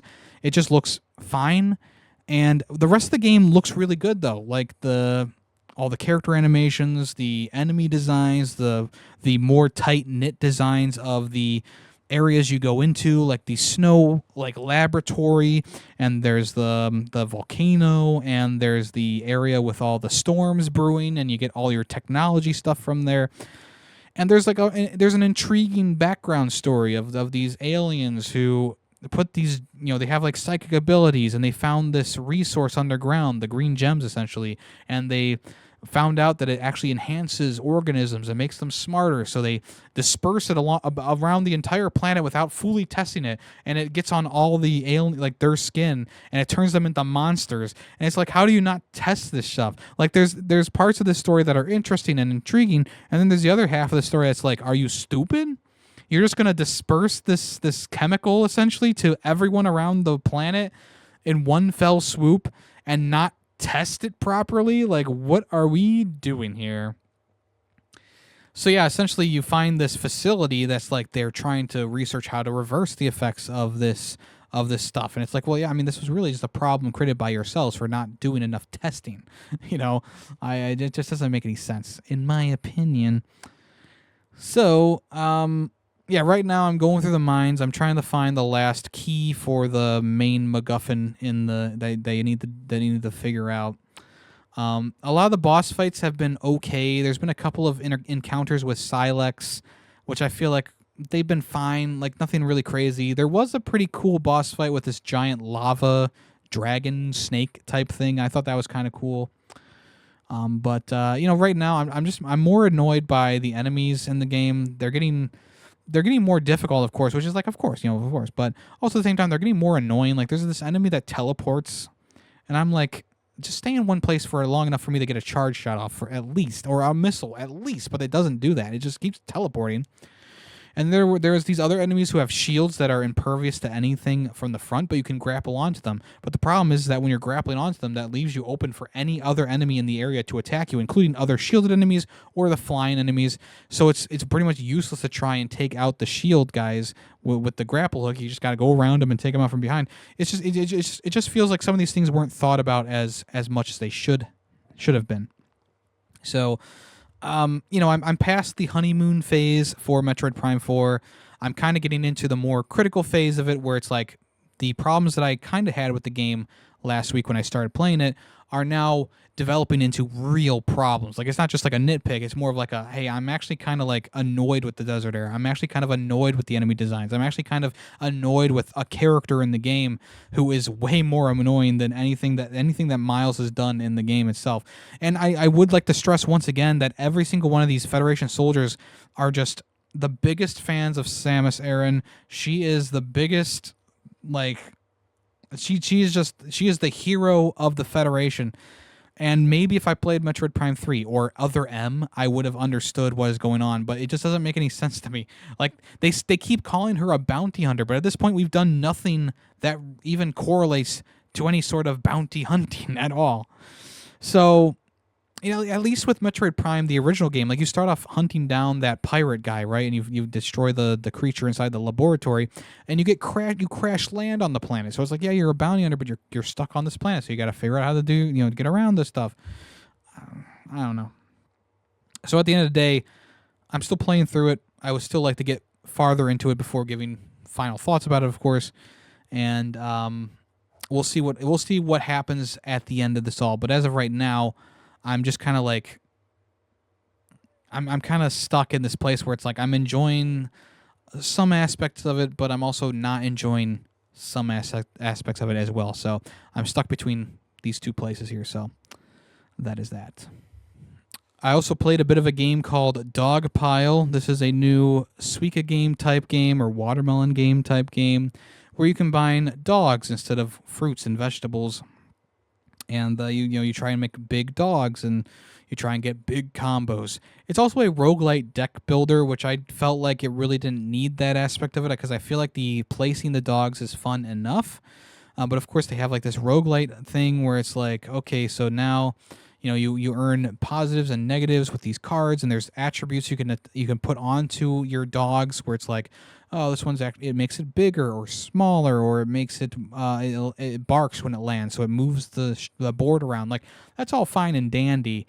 But at the end of the day, I kind of just like the base game itself. I think the base game itself works really well, but they add in all these roguelite elements that just I'm not super crazy about. So I didn't play too much of the game so far, and I don't really have like, am I going to give it a thumbs up? I don't really have anything like that right now for it, but I just wanted to mention it because I have been playing it, but it's just not, it's not at the top of my, I got to get back to that list. It's just kind of like, okay, I had fun with it for like a day. Might not go back to it, unfortunately. And I can kind of say the same thing for Skate Story, and I know this is a big shock to a lot of people, but I was very excited for this game. I thought the vibes were there, and the idea of like a hardcore skateboarding game seemed like a great idea. And at the start of the game, when they're doing the basic tutorials and you're just going, kind of straight, or moving around, learning how to jump and move, it was great. I was like, oh, this is cool. I can't wait for them to add more into this, like getting over gaps and grinding on rails and stuff like that. But what the game turned into, which I was not expecting, like after you do the boss fight against the moon and you crack it in half, you're captured by some philosopher guy, and you're supposed to like do these missions in this Garden of Eden place, and you're supposed to get like items to escape. And I just really didn't like how the game controlled you press A to move faster, of course, and you hold B to jump. I feel like these should be one and the same, much like Tony Hawk, where you press X or A to move faster, and then when you release the button, you do a ollie. But instead, in this game, you gotta get up speed and hold down the gain speed button with A, and then you also need to press and hold B and release B to do tricks, and you also need to press one of the triggers as well to do a specific trick. And I just don't like the control scheme. I think the control scheme is not my favorite thing. I don't like this garden area that you're skating around in this like open garden area. I would rather just have like meticulously designed hardcore levels, go through the levels, beat the boss at the end of levels. That's kind of what I was wanting in the game. And I understand that like my expectations for the game, it doesn't matter if they don't match the game itself because I didn't even play it. I just watched trailers. But what I wanted the game to be is not what it is, and I'm just not enjoying what the game is. So that's why I'm not going to recommend it. But if you like the idea of a skating game that has a bit of an awkward control scheme and kind of shows itself as being one thing but turns out to be something else, go for it. I'm not saying that they lied or were misleading, but I will say that I was, from the trailers and what the press blurbs were like, I was expecting something different. That's all I'm saying. Finally, we played and streamed, on stream Call of Duty Ghosts. This is a Call of Duty game that, it's a bit nostalgic for me, PS3 era / PS4 era. It was the first game I believe I played on PS4 because I got the upgrade. It was a $10 upgrade. Plus Black Flag also had that same upgrade as well. And I don't think that the campaign for Call of Duty Ghosts is bad. I think it's kind of cringy at times, sure. And I don't love every level, but I think there's a lot of like good, fun segments in here. The remote sniper segment, the entirety of the underwater level is very unique for Call of Duty. And then you can also say the same thing about the space level, which would be expanded in Infinite Warfare eventually down the road. But there's some cool things in here. I like the guns and the weaponry that you use. I think the story of the game is a bit awkward. You're playing as like this special ghost operation against the South American Federation or whatever, and it's like it's a bit of a goofy premise, and it doesn't really. It's very weird. It's very weird. And then you have like this whole idea of it's kind of like sci-fi, but it's also just kind of like modern sci-fi kind of aesthetics, which I don't mind.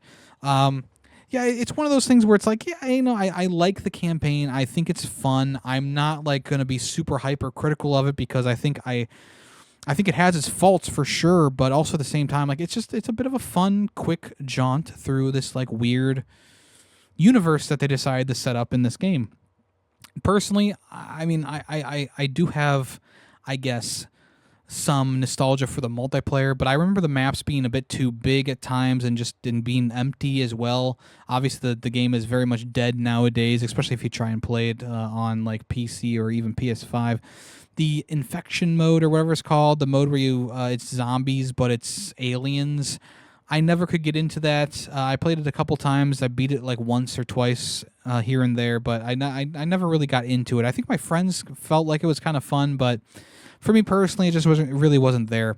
And it's funny that one of the only things stopping me from getting the platinum in this game is that invasion mode with the aliens. I've never really tried to dive into it and play it to its completion. Like, I've just kind of been a surface level player there, and there's like one trophy in the main game that I need to get, and I couldn't get it this time. This was my one chance to get that trophy. I couldn't get it. So yeah, like I said, Call of Duty Ghosts, is it going to be a groundbreaking, amazing, brilliant experience to most people? No. But is it a fun, stupid time? Yes. And that's why I gave it a 3.5 out of 5. I think the fish AI really sets this one apart from other Call of Duty games. But I also think that there's a lot of cool environments you go to. You go to Antarctica, you go to decrepit, decaying California, you go to Santa Monica Pier that's a war zone. There's a lot of cool things in there, in my opinion. But it's not going to be everyone's favorite game. I think this one also is. I think Call of Duty Ghosts is like one of the For a lot of people, it's one of the worst Call of Duties out there. I don't think that's true per se. I think it's a bit too harshly criticized in my opinion, especially with Black Ops 4 and 3 and Black Ops 7 being a thing nowadays, and Modern Warfare 3 when did that come out? 2023 being a thing. I definitely don't think Ghost is that bad. I think that's above average at least. I gave it a 3.5 out of 5, and I'll probably be putting it in the B tier. And that's just my opinion. Let's go ahead and move on to what's coming soon. All right, there is a VR game coming out set in the Boys universe called The Boys. Trigger warning. It seems like you play as a bit of like an undercover person with abilities. You team up with the main characters from the show itself to try and take down the evil Soups, who are the bad guys, obviously. In a press release, they said, from day one, we wanted to build an adaptation hand in hand with the people who defined this universe. Working with the show's writers and cast allowed us to bridge the edge, humor, and brutality that made the series iconic and delivered the sparks of magic only Arvor can create. Arvor is the ones behind the game itself. So, there's a couple of quick scenes here and there. The guy throws a dude out the window. You see the main characters in the game. Graphically, it's not going to blow anyone away, I don't think, but it could be a cool little companion piece to what the show is if you're a super fan of the show. This is coming to MetaQuest and PlayStation VR 2, and maybe it'll come to Steam as well eventually in the future. But we'll see what happens. We'll see what happens with The Boys. Trigger warning. I teased this at the start of the show. We have a new Fez-inspired game called Cassette Boy coming January 15th. This is a really cool-looking top-down almost adventure where you play as a blocky character who can manipulate the world by turning the world to see things from different angles, much like Fez, where you turn the angle and now, I can go this way, or I can go past this enemy, or I can get past this trap.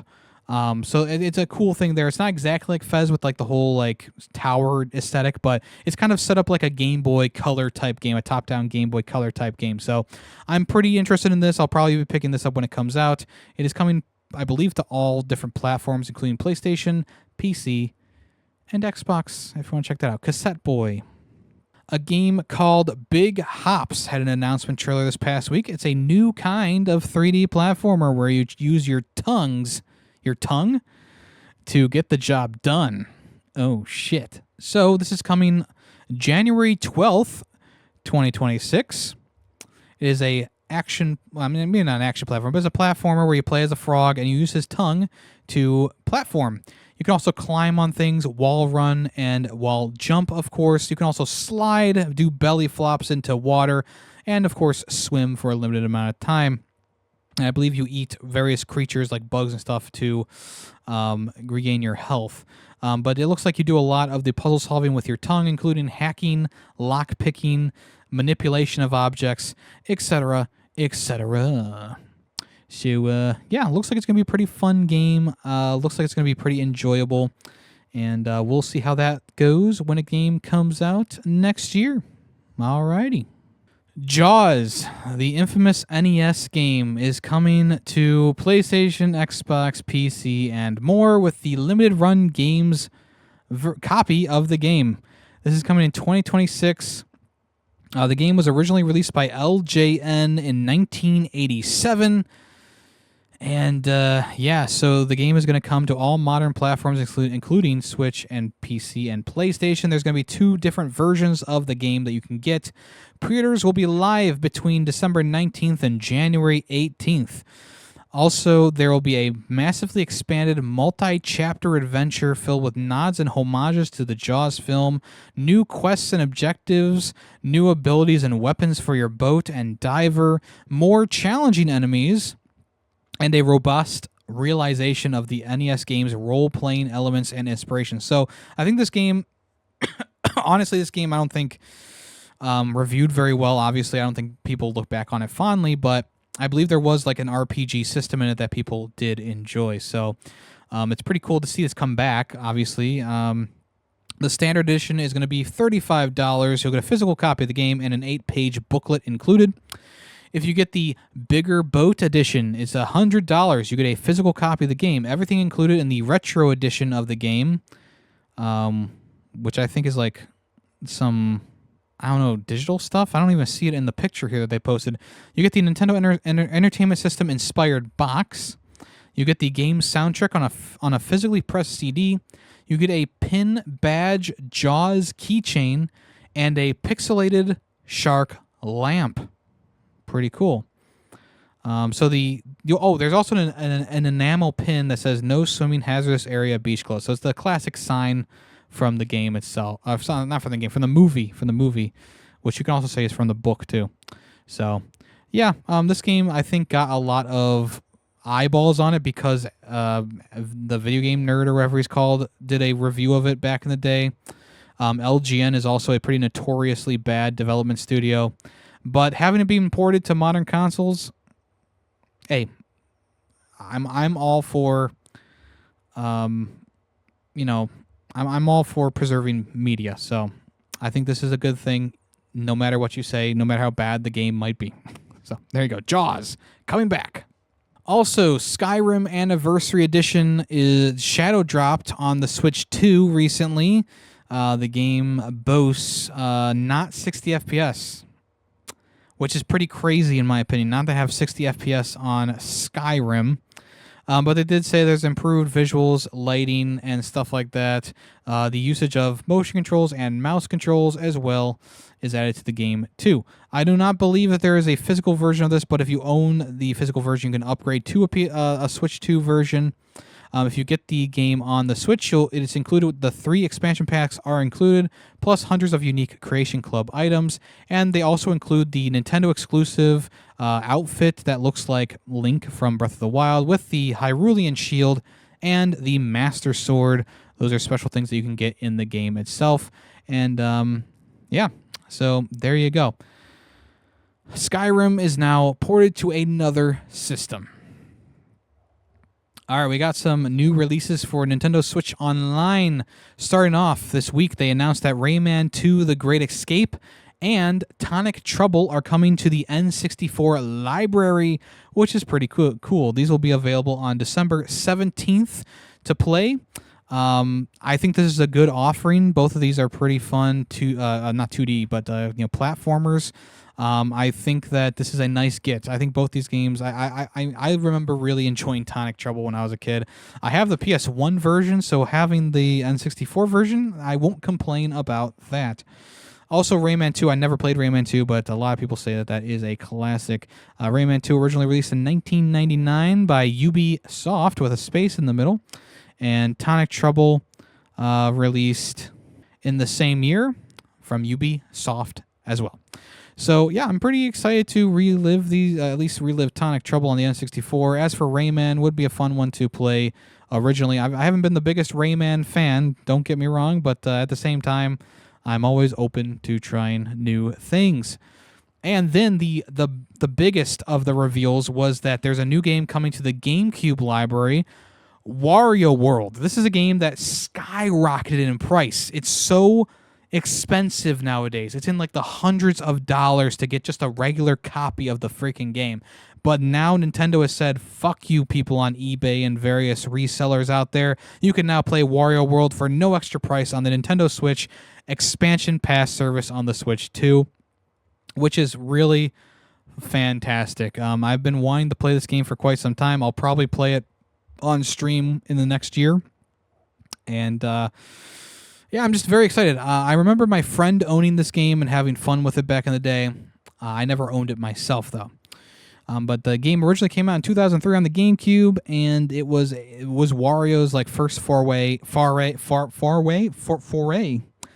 into the 3D genre. And I know it's more of like a combo beat 'em up type game.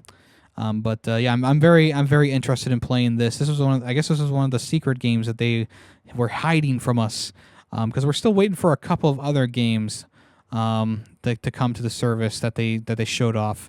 But yeah, I'm very excited for Wario World to be coming to the service, as I'm sure a lot of other people are as well.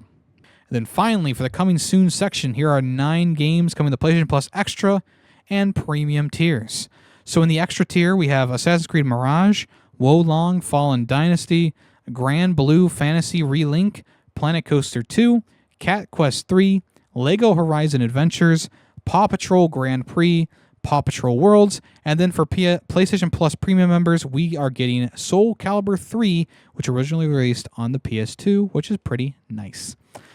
This is a good lineup of games. Assassin's Creed Mirage, good throwback to the old days of Assassin's Creed. Wolong Fallen Dynasty, a very good Souls-like game in the same vein as a Team Ninja Souls-like game, which is made by Team Ninja, so it makes sense. But it has a bit of a different vibe to it, being Chinese lore. Planet Coaster 2, fun coaster building thing. Cat Quest 3, I'm sure, is pretty good. Lego Horizon Adventures, if you haven't played this yet, it's a very boring Lego game, but getting it for free or no extra cost, not too bad. And then Soul Calibur 3, this is another classic, the original Soul Calibur game to have a creative character included in it, so that's pretty big as well. All right. Let's get into the final part of the show, which is Guess That Screenshot. If you know what game the screenshot is from, I will give you a heart and a congratulations in the YouTube comments, Spotify comments, or anywhere else you might comment it. And if you come over to the Discord and tell me what the game is in the Ferret64 section on there, I'll give you a super reaction, and you'll get the admiration of your peers. Let's go ahead and view today's screenshot right now.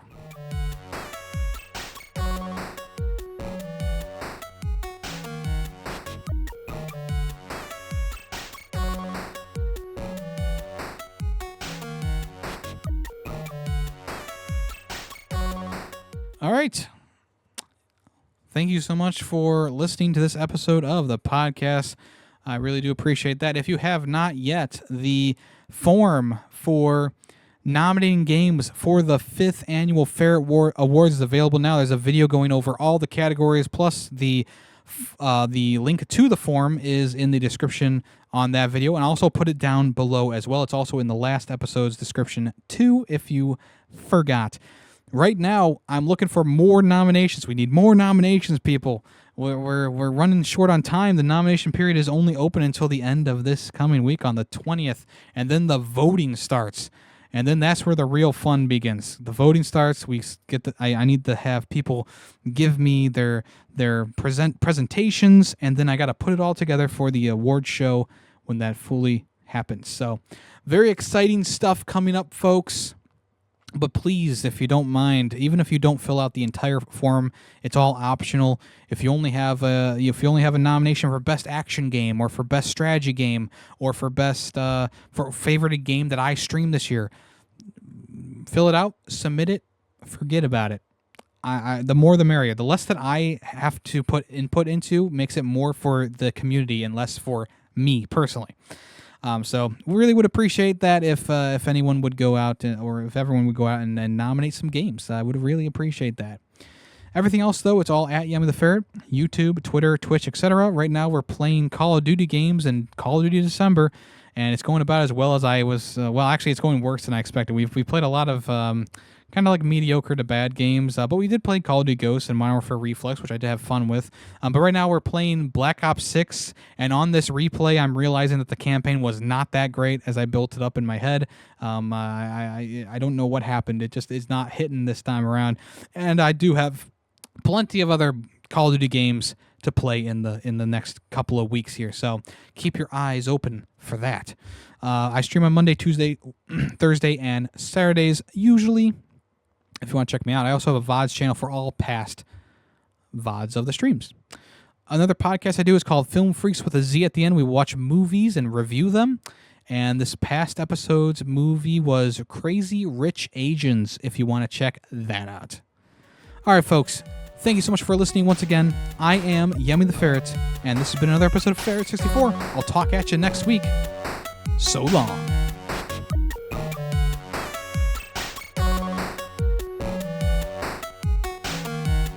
Ferret64 podcast is owned and edited by Yemmy the Ferret. Sound clips included during the podcast were made by Yemmy the Ferret. The Ferret 64 logo was made by Player2P2. The intro and outro music was made by Gail Laliot on Fiverr. News sources include PushSquare.com, NintendoLife.com, and PureXbox.com. All opinions are my own. Thank you for listening.